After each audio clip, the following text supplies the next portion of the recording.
మన లోకేష్ అన్న గారు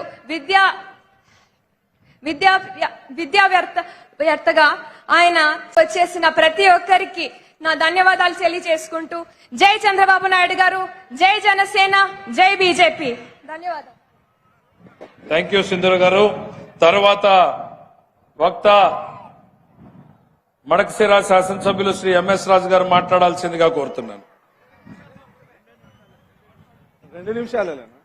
5 సంవత్సరాల రాక్షస ప్రభుత్వాన్ని కూకటి వేలతో సహా పెకిలించి గౌరవ ముఖ్యమంత్రి నారా చంద్రబాబు నాయుడు గారి నాయకత్వంలో కూటమి ప్రభుత్వాన్ని ఏర్పాటు చేసి ఏవైతే హామీలు ఇచ్చారో ఆ హామీల్ని ఒక్కొక్కటిగా నెరవేరుస్తూ వచ్చినటువంటి తరుణంలో 1 ఇయర్ కాలంలో గౌరవ ముఖ్యమంత్రి ఏవైతే ప్రతిపక్ష నేతగా హామీలు ఇచ్చారో అవన్నీ ఒక్కొక్కటి నెరవేరుస్తూ ఈ రోజు అనంతపూర్ నడిబొడ్డున విజయ గర్వంతో ఏదైతే మాటిచ్చాడో అవన్నీ నెరవేర్చామని చెప్పి సందర్భంగా గౌరవ ముఖ్యమంత్రి సందేశం ఇవ్వబోతా ఉన్నారు.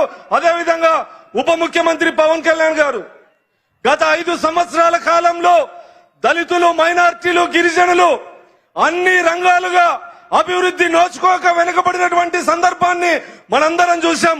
భారతదేశంలోనే దళితుల మీద జరిగినటువంటి దాడులు, హత్యలు గత 5 సంవత్సరాల్లో దేశంలో నెంబర్ 1 స్థానంలో ఉంది. దాదాపు దళితులకు సంబంధించిన